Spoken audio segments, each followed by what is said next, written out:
Buenos días a todos y bienvenidos a otra presentación de este coloquio agroambiental. Durante el día de hoy vamos a tener la presentación del doctor Eric Harmsen, profesor del Departamento de Ingeniería Agrícola y Biosistemas de la Universidad de Puerto Rico en Mayagüez.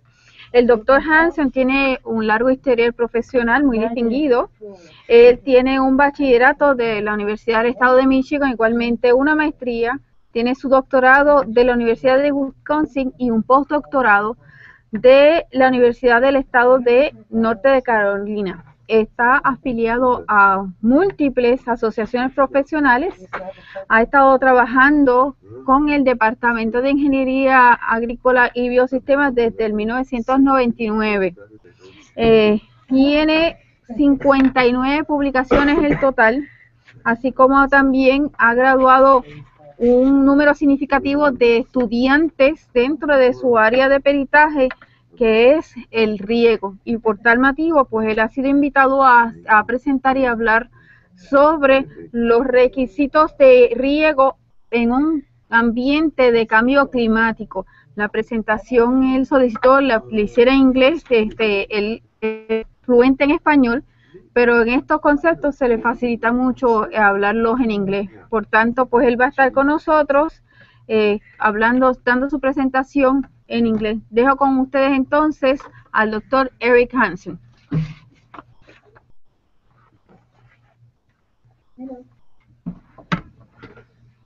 Good morning, everyone. Nice to be here. I spoke with Carmen Gonzalez, and she said it was okay if I presented in English, and I apologize if that's a problem for anybody. I also want to apologize up front for my condition. I'm a little sick. I was in New York City last week, and the weather was really horrible, and I got the flu. So we'll see how this goes. So I'm going to talk about irrigation requirements in a changing climate. I am going to focus on irrigation, but I'm not going to limit myself to irrigation because we never can really limit ourselves to one aspect of the soil water system. The drainage is important, the soil moisture, the climate, and so forth. So I'll be touching on all those aspects. I want to make a few acknowledgments at the outset. The College of Agriculture here at UPRM and USDA Hatch Project that has supported some of the research results that I'm going to share, and also the NOAA CRESS project. And also I wanted to thank engineer Fernando Quiñones. He provided me with some information about the irrigation system in Puerto Rico and in the 3 irrigation districts, and so I really appreciate his help on that. So here's our agenda. I'm going to talk about climate change and its potential impact on agricultural water resources in Puerto Rico, basic concepts in agricultural resource management, overview of tools developed at UPRM to help farmers save water, money, and energy, and then end with recommendations to try to cope with a changing climate and to be ready for the changes that we can expect. And those, I'll address recommendations on both the farm scale and the institutional level. So let's have a little update on climate change. The Intergovernmental Panel on Climate Change, which is a agency of the United Nations, has put out a report recently in 2013, and they do so every 5 years. And so the most recent one was last year, and so I'm going to share with you a few of the major points of that. First, I'll start with some of these graphs, which are will give you a sense of the trend of various parameters or variables in the climate system. So the first graph on the top left is the it is the northern hemisphere spring snow cover. So as you can see, there's some decline in that, and we're looking at numbers between 1920 and 2010. And although there is a lot of variability, there is, if you were to run a trend line through that, it would be going down. The next graph down is the Arctic summer sea ice extent, and it is dropped by about 4 million square kilometers. The next graph down, change in global average upper ocean heat content. Some people think that this is a better measure of global warming than temperatures, because air temperature is depends on a lot of factors: where the temperature was measured, what surface was the instrument on. Various things can affect air temperature, but the ocean heat content is shown here to increase through 1950 through 2010. The next graph down, global average sea level change. We have about 150 millimeters or 15 centimeters. And so there's a constant rise in the sea level. CO2 in the atmosphere, the graph on the top right, continues to go up. That's because of our activities in our society. There are natural sources of CO2, but when we burn rainforest and build urban centers and so forth, will continue to increase CO2. Now we're up to about 400 parts per million. And finally, sea, ocean, CO2, and pH in the bottom right. This indicates that the ocean is becoming acidic, and you can see that the pH dropped from around 8.1 down to about 8, roughly. Well, there's a downward trend, let's say, and also there is a CO2 concentration increase. Next slide here. So what are some of the headlines from the report? Human influence on the climate system is clear. Each of the last 3 decades has been successfully warmer at the Earth's surface than any preceding decade since 1850.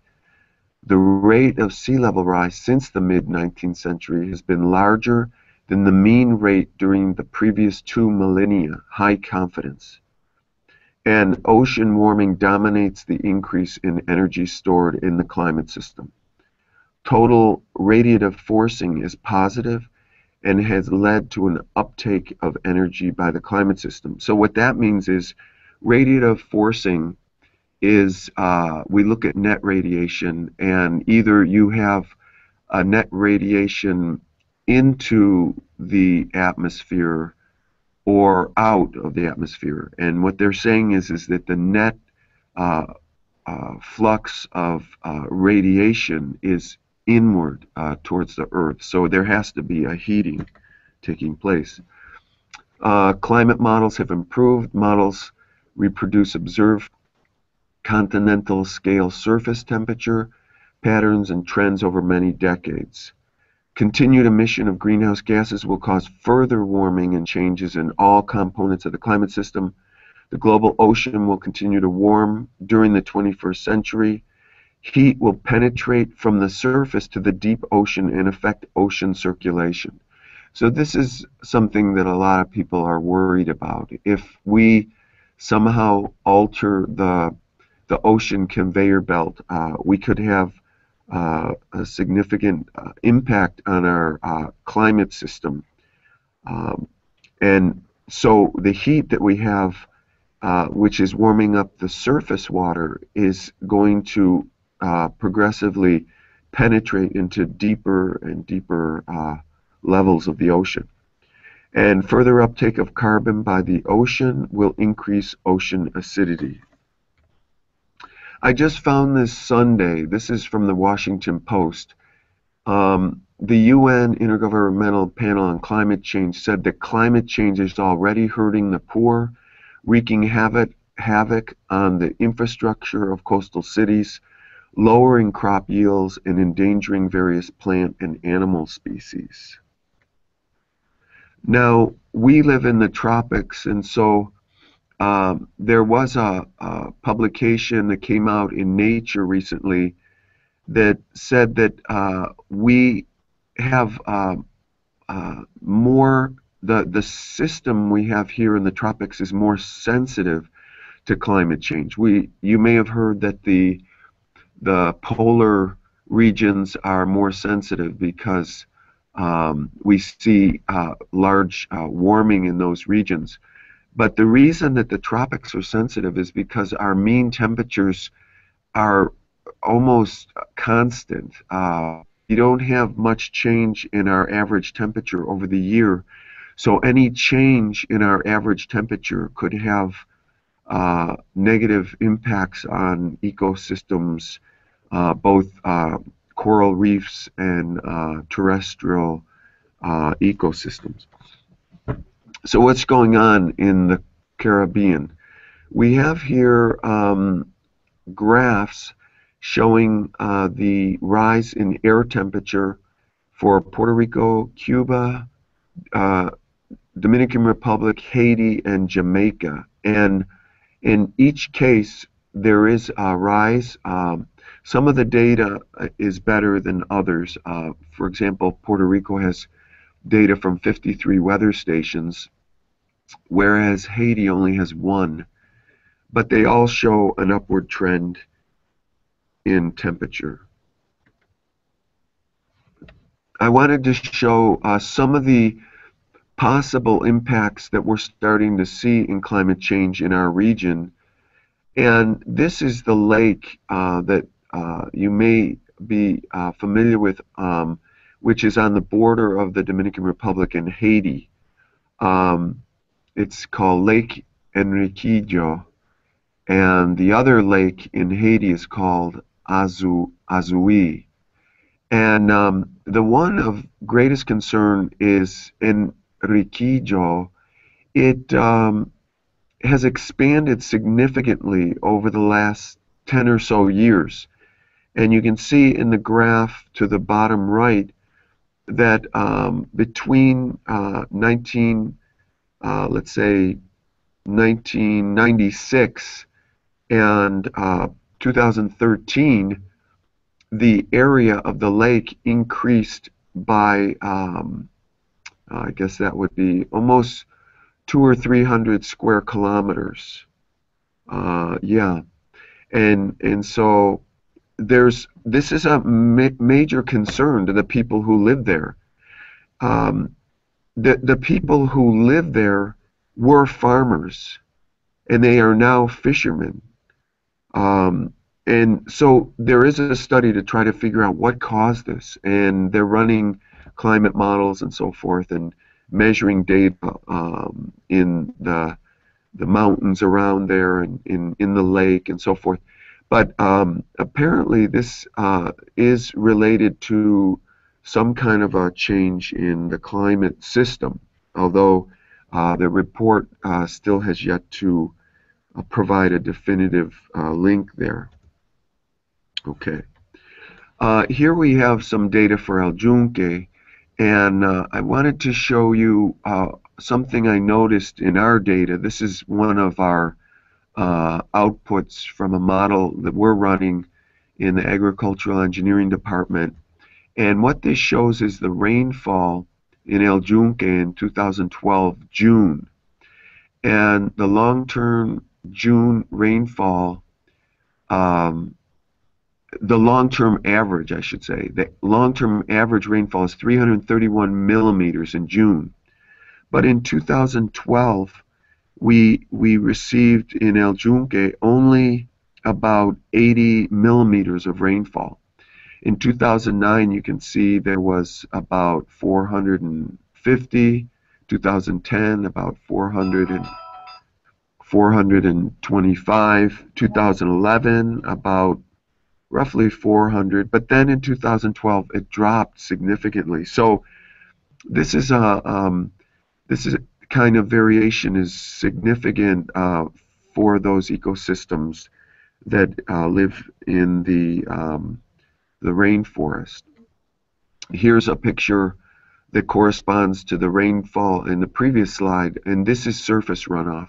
And you can see that every year, 2009, 10, and 11, there was significant runoff, surface runoff. But in June of 2012, there was very little runoff, and this has implications for water supply, and because we rely on runoff from El Yunque for our water supply.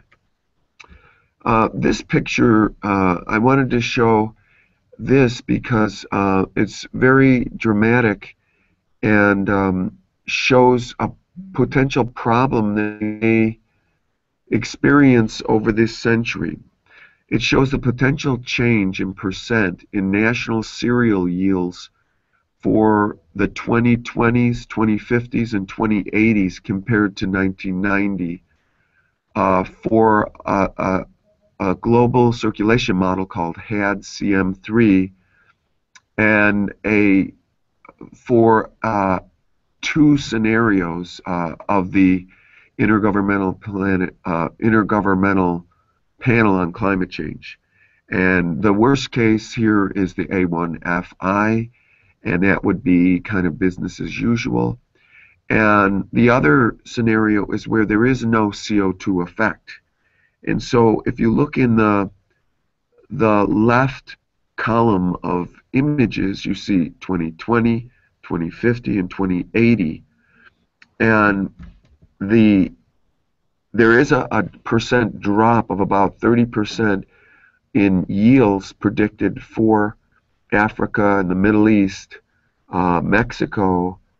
However, if you have the CO2 business as usual, you can see in the 2080s in the right column of figures that basically the entire world has dropped about 30% in cereal production.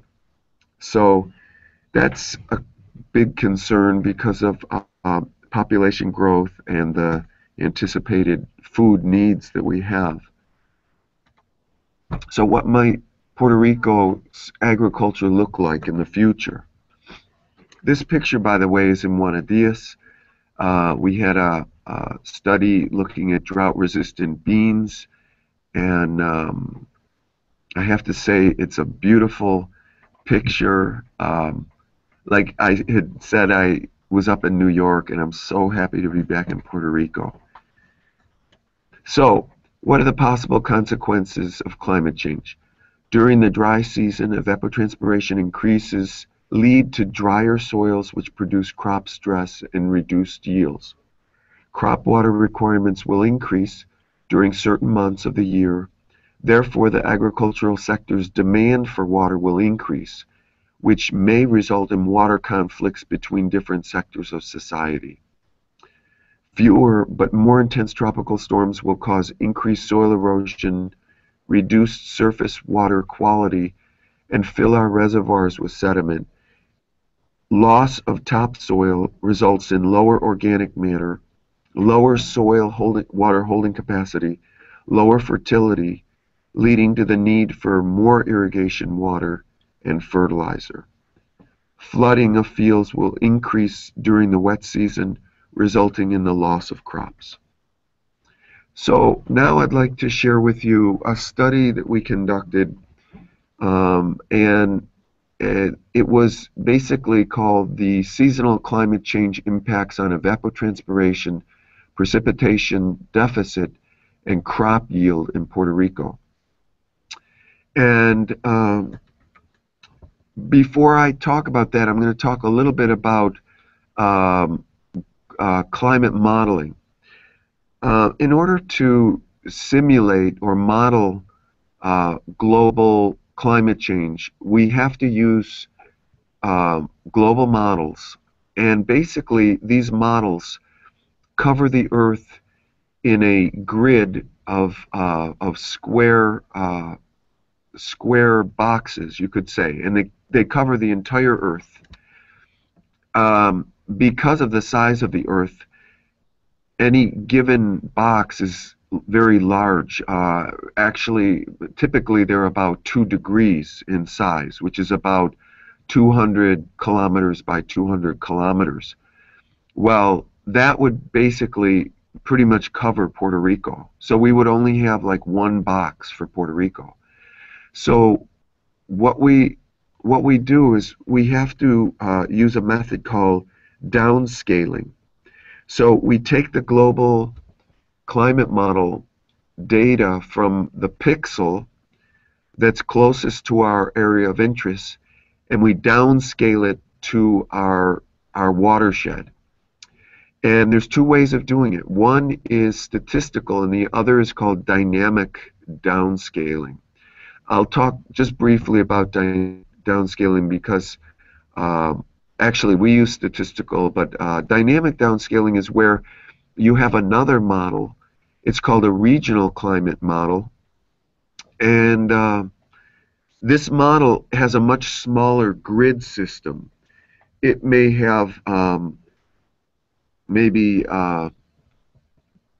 5-kilometer grid spacing, or even down to 1-kilometer grid spacing in the area where you're interested. You do have to run these models, the regional model, on a supercomputer. Typically, they're run for short periods of time. Unlike the global model, which is run for 100 years, the regional climate model typically is run for shorter periods of time, depending upon the computing capacity of the people that are doing it. And so we have been doing some some regional modeling in the island, but for this particular project, we use statistical downscaling. Basically, what that is we take the data set for the pixel over Puerto Rico, and we sort of couple it with the historic weather station data. And in this study, we looked at weather stations at Adjuntas, Mayagüez, and Lajas. And so then we were able to sort of teach the system to downscale the results to those areas. Okay. So when these are some results of air temperature, and I'm just going to show you Lajas, and you can see that over the next 100 years, the horizontal axis is 2000, the year 2000 through 2100, and the vertical axis is temperatures in degrees C. So the green middle curve is average temperature, and what you're looking at is monthly mean air temperature at Lajas. And the trend lines indicate that there is a significant increase in temperature of roughly about 2 degrees in the minimum monthly air temperature, the average monthly air temperature, and the maximum monthly air temperature. This shows the downscale rainfall for Lajas, and overall throughout the year there was a slight decrease, which is consistent with our region for other modeling efforts. They indicate that it should get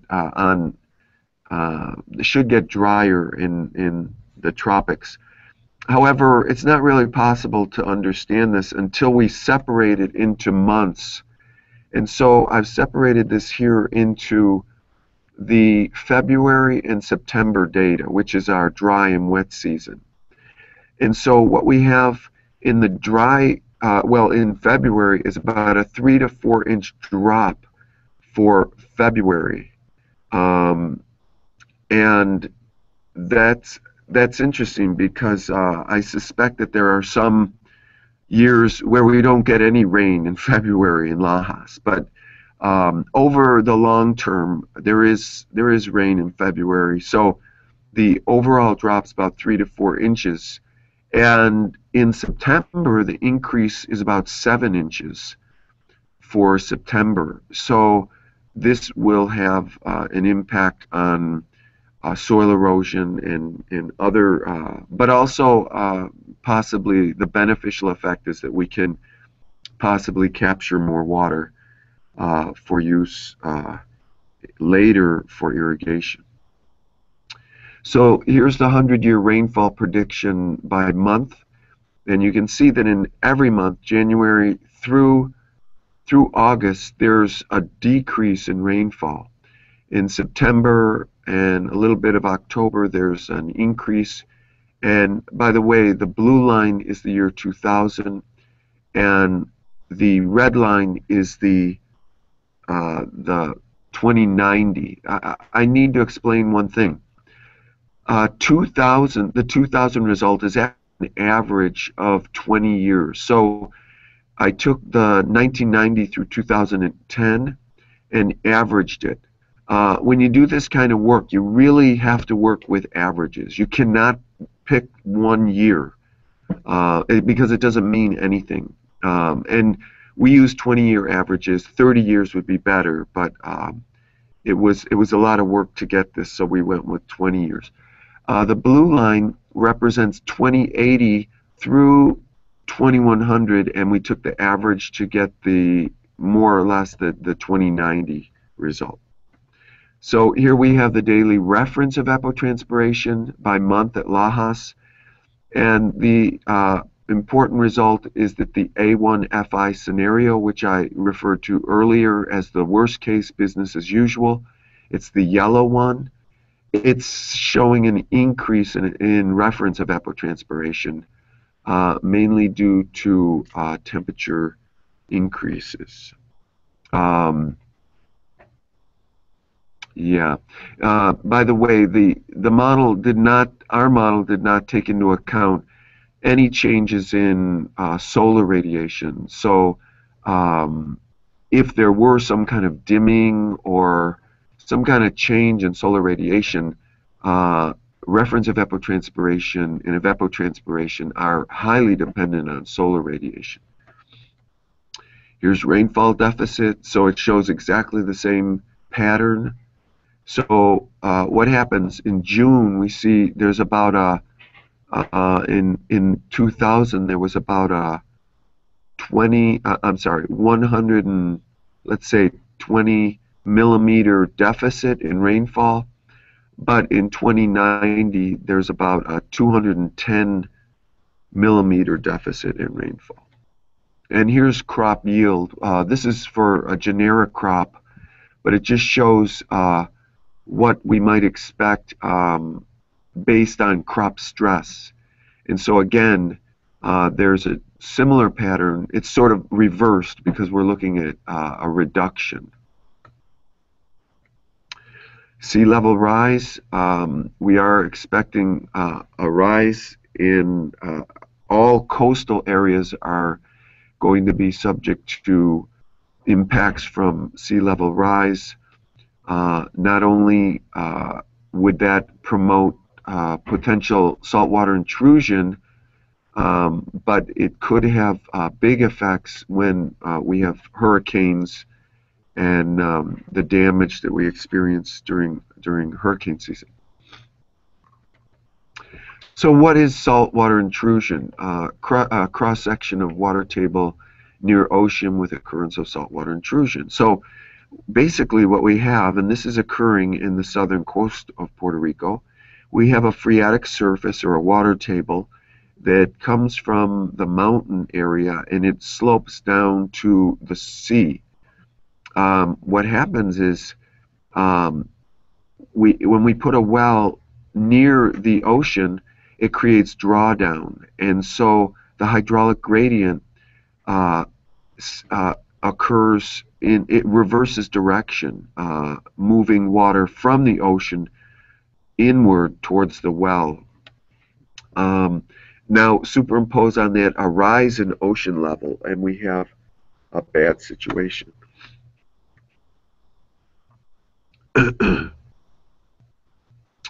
Potential consequences of sea level rise: loss of arable land, increasing salinity levels in groundwater.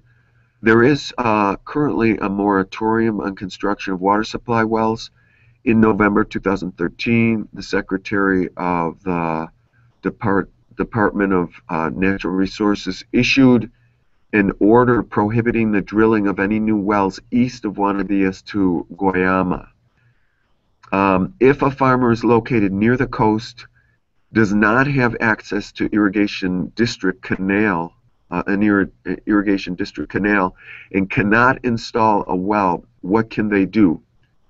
PRASA water, that is the Puerto Rico Aqueducto and Sewer Authority, is far too expensive and not feasible for a farmer to use.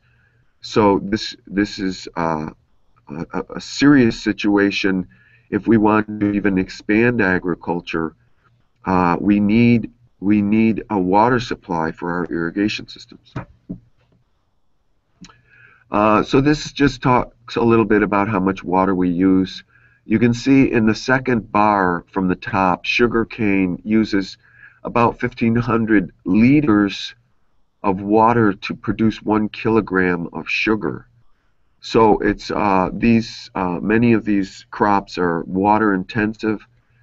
I found this, and I don't know if it's it's the most accurate, but the point is that there's so much water that's required to grow the crops, feed the animals, process the meat, etc., that our food system is extremely inefficient.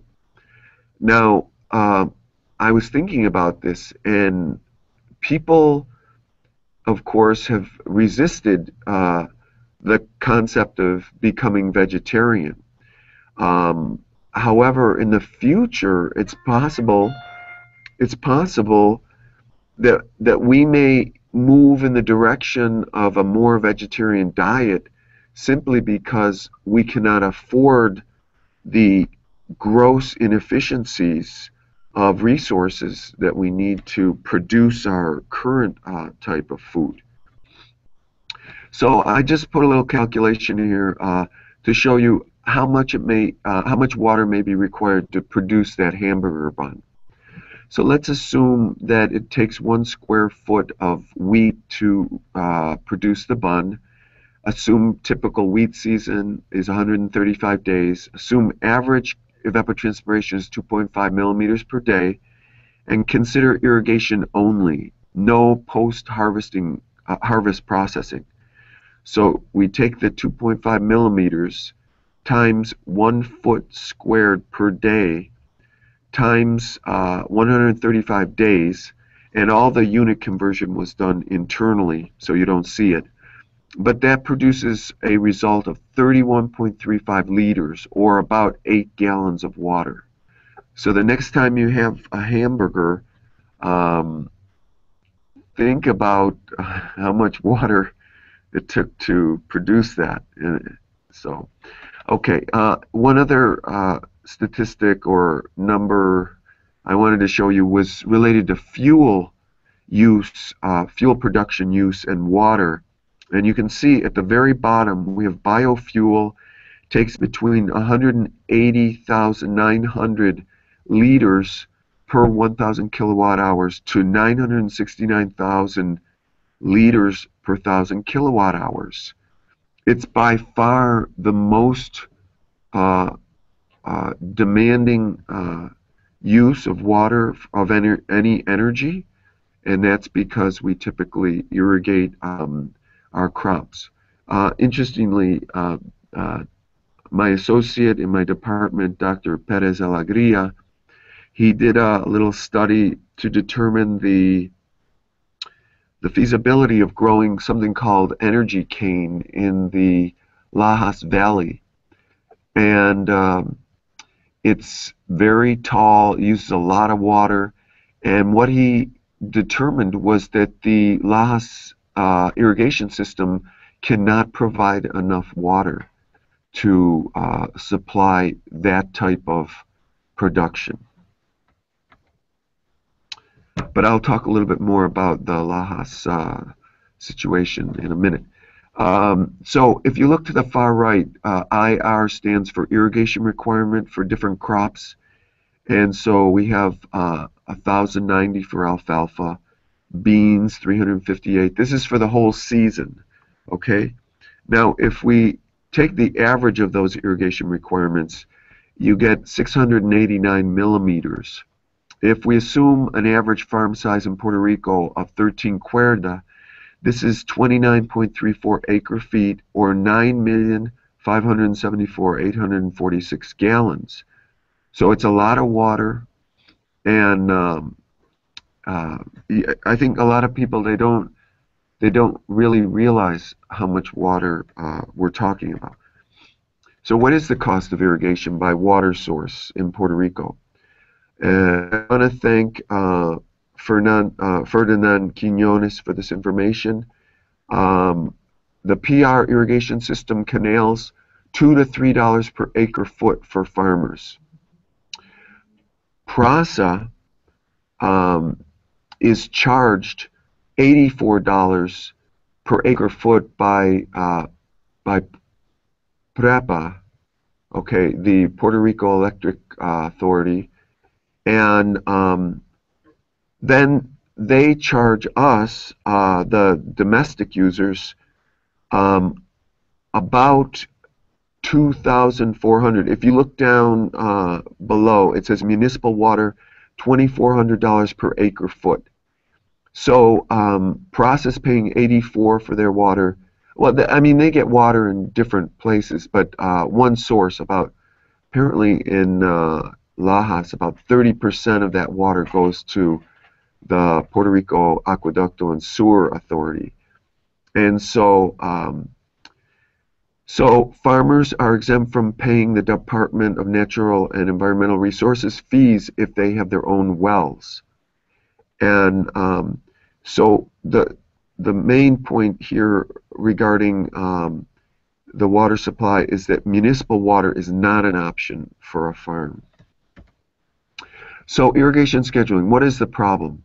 There is anecdotal evidence that most farmers in Puerto Rico do not use, well, in the world, but also in Puerto Rico, do not use scientific methods for scheduling irrigation. And here's some results from a study done in Idaho, and it shows that 66% of the people use what they call experience. They also, 3% used evapotranspiration method, 17% used soil moisture monitoring, and 14% used water supply method. Here in Puerto Rico, I was able to get some data from a workshop we did in Juanadías a few weeks ago. And here in Puerto Rico, you can see some preliminary data. I say preliminary because it wasn't based on a huge database, but 35% use experience, 35% use soil moisture, which is very good. I actually was impressed with these numbers. 8% use evapotranspiration, 19% use other, and I'm not sure what they mean by that. 3% use, what's 3%? Oh, wait, water balance, the water balance method. So what is irrigation scheduling? It is the process used by irrigation system managers or farmers to determine the correct frequency and duration of watering. Why do we care? Over-application of water leads to the waste of water, energy, chemicals. Money may lead to contamination of groundwater and surface waters. Leaching of fertilizers past the root zone, water logging, and lower crop yields. And under application of water leads to crop water stress, reduced crop yield, loss of revenue to the grower. So we have a little data here based on the Conjunto Tecnológico documents produced by the UPR experiment station, which had model budgets for various crops. And we found that if you, let me help you see how we're using this table. If you look right in the middle, or the top, relative irrigation applied, and then the 1, that means the 1 means you're applying exactly the proper amount of water.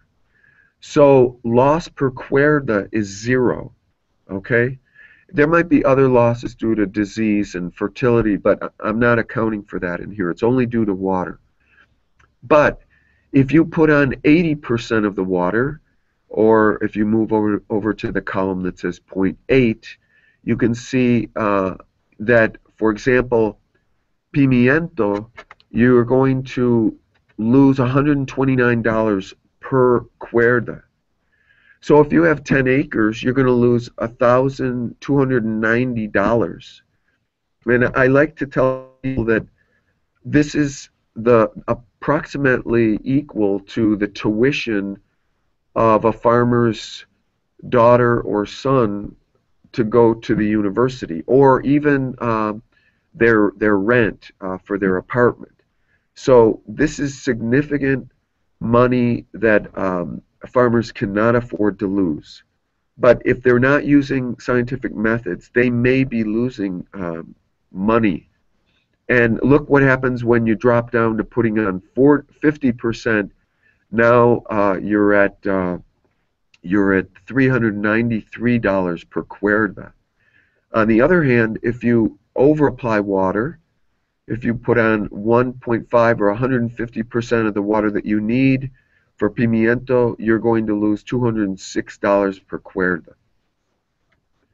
So here are the methods that are available. Experience method, evapotranspiration method, soil moisture method, water balance method. What is experience method? That might be where somebody says, I apply 1 inch of water to my crop every week. Okay, they're going to apply 1 inch every week and they don't care what happens. Another experience method might be, the soil looks dry, so I'm going to irrigate. Another method of experience-based may be, the crop looks stressed, so I'm going to irrigate. Well, in the case of the soil looks dry, it may be that the surface soil looks dry, but it may be that there's water at depth and that there is not immediately a need for irrigation. On the other hand, if the crop looks stressed, it's almost too late. I mean, you do need to irrigate, but on the other hand, if the crop experiences any stress, it is going to drop in yield. So that's why I said it's almost too late at that point. So we have some tools in our department that are available to the public. These are free, and you can get them on our website. And the website, let me sort of focus on this link at the bottom. It's called pragwater.com. If you go there, you're going to find all kinds of things that can help you with managing soil water related problems, especially irrigation. But this specifically is showing a computer program that we have called the Puerto Rico Evapotranspiration Computer Program. And it will basically produce, for a crop, it'll produce the reference evapotranspiration over the season and the crop evapotranspiration over the season. Now what we want to do with the evapotranspiration approach is you simply want to try to apply the same amount of irrigation as your evapotranspiration. So if you draw a graph showing the cumulative evapotranspiration, then the red line is your irrigation. And the reason it looks like a stair step is because we usually don't apply irrigation continuously. We apply it maybe once a week or once every couple of days. We can, of course, apply it every day, but excuse me. So if you're up in this area, I hope you can see my my cursor. If your blue line, no, let's say your red line is up here, it means you've over applied water. If your red line is down here, it means you've under applied water. Okay? So it's not hard to, you can adjust your irrigations to sort of catch up if you find yourself deviating from the evapotranspiration curve. Another tool we have is the web-based irrigation scheduling. Let me make a comment.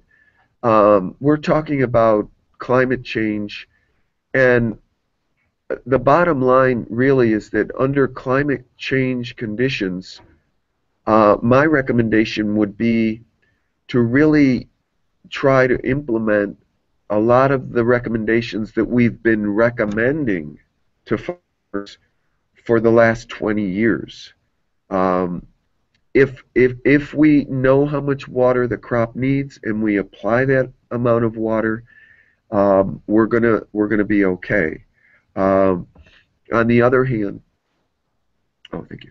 On the other hand, if we use an experience-based method, we may not have enough capacity to irrigate when we have an extreme drought, for example. But the point is to have information on a timely basis. So what I'm going to show you now is a web-based irrigation scheduling tool. Anybody can use this. If you go to pragwater.com, you can go to this link that's at the bottom and find a simple irrigation scheduling tool for Puerto Rico. Basically, you define your problem starting with the first box at the top left. You develop a crop curve for your crop. It has to be for your crop. And it relates to the growth of the crop. And the instructions in the methodology are provided, so it's not too difficult to figure this out. You then, if you do not have a rain gauge on your farm, you go to this box and you go to a website that provides rainfall data. And then you sum up the rainfall data for the period of time that you're trying to irrigate for. In other words, if you haven't irrigated for a week, then you're going to want to look at the rainfall over the last week. Then you're going to go to another website and get the reference evapotranspiration. And then the way we calculate crop evapotranspiration is we multiply our crop coefficient times our reference evapotranspiration, and then we estimate the irrigation requirement and required hours of pumping. So I now have a little example to share. Determine the irrigation requirement for the 5-day period, February 15th through 19th, 2012, for a tomato crop in Buenos Dias, Puerto Rico. So if you go to these links here on the right, you can get the length and growth stages and crop coefficients. This link will give you the daily reference of evapotranspiration, and this one will give you the rainfall. We have to define our problem, so the location is Buenos Dias, site latitude, longitude, and elevation. These three items, latitude, longitude, and elevation, you can get from Google Earth. Crop is tomato, planting date January 1st, 2012. For rainfall, a rain gauge is not available on or near the farm. Type of irrigation, drip, 85% efficient, 10 acres, 300 gallons per minute is the capacity of the pump. So here's the information we get for our stage lengths 30 days for the initial stage, etc., and our crop coefficients. And if we go in here, we said February 15th to the 19th. So it turns out that that's about day 45. So you come in day 45 and you get about 0.85 for your crop coefficient.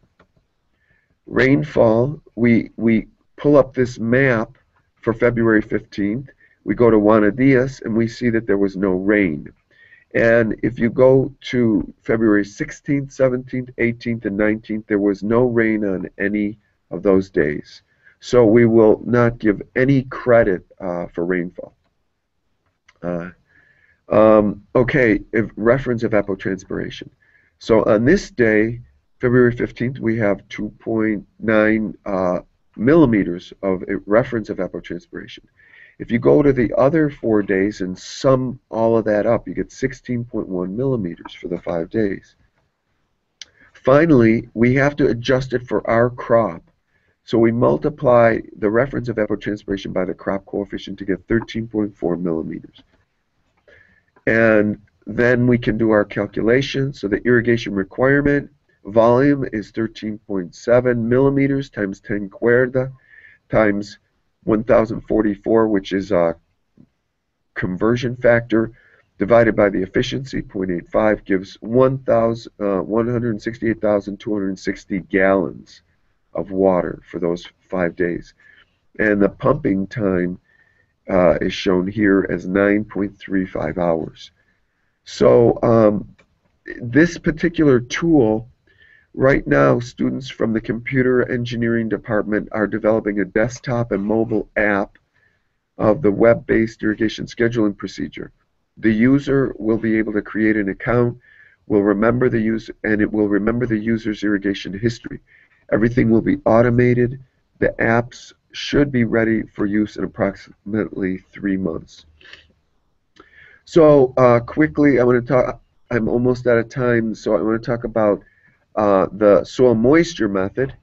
And basically, the goal of the soil moisture method is to maintain soil water between the field capacity moisture content, which is this Greek letter theta is the moisture content, FC stands for field capacity, and something we call the threshold moisture content. If you go below the threshold moisture content, the crop will start to go into stress. So here's our soil water reservoir. Well, actually the soil here is shown as having 3 parts: solid, water volume, and air. I'm going to now talk about just the top 2 parts, the void area. And let me see. Yeah, this red part would be where all the water, the porosity is filled. And so up here at the top, you fill the porosity of the soil. But there's a certain amount of that water content that will drain out due to gravity. And so you will lose it. You will absolutely lose that water.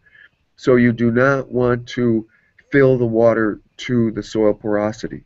What you want to do is fill it up to that field capacity, and that corresponds to the top of the blue area. Okay, the bottom corresponds to the wilting point, and the bottom yellow part here corresponds to the immobile water. So another way of looking at it is the graph, which shows the relationship between moisture content and soil water pressure. So here we have our field capacity is right here. The red part will be lost within about a day or two.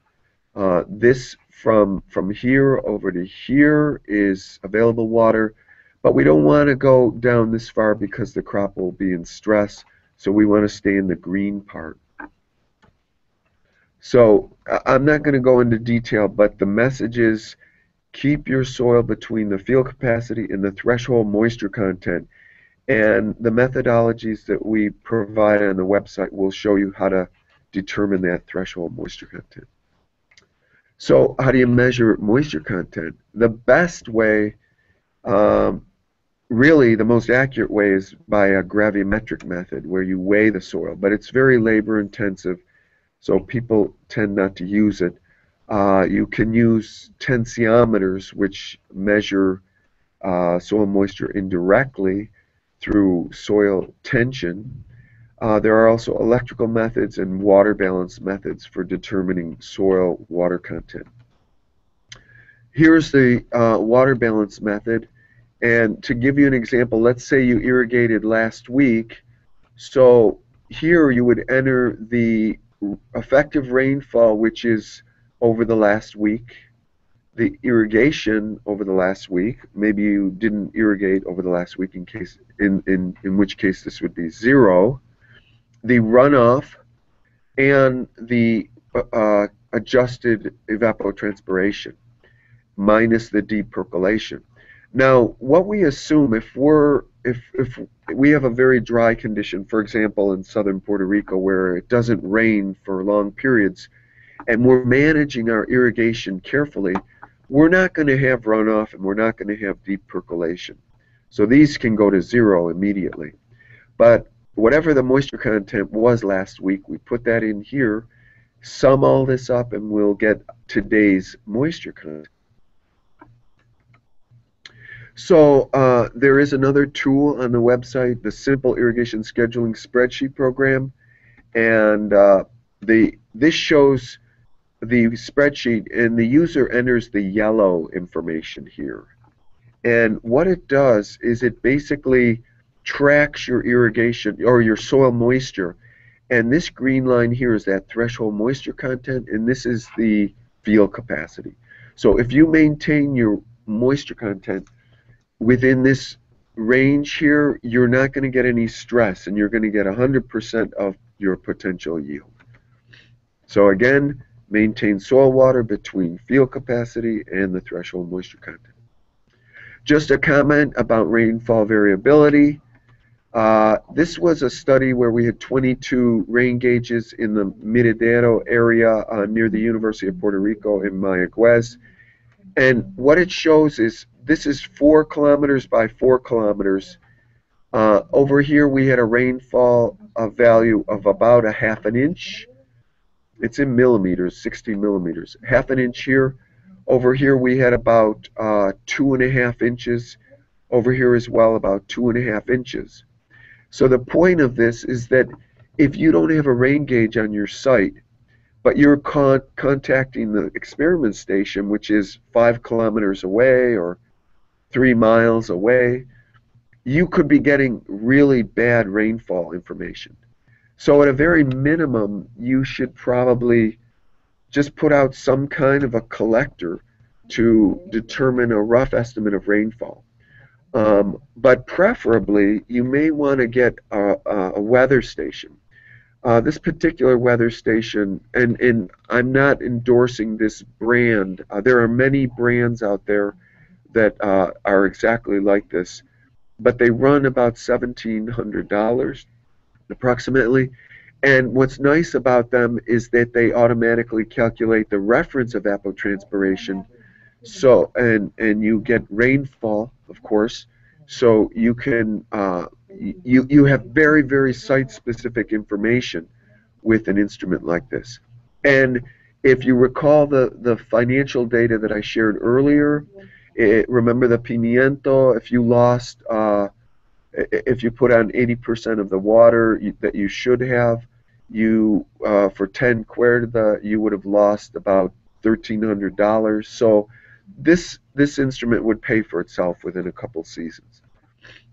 Another comment about drainage. We are going to get more rain, so drainage is very important. We have, in Puerto Rico, we tend to have very tight, high clay content soils, and so when they get saturated, we have low air content. So excess water affects plant growth by reducing soil aeration.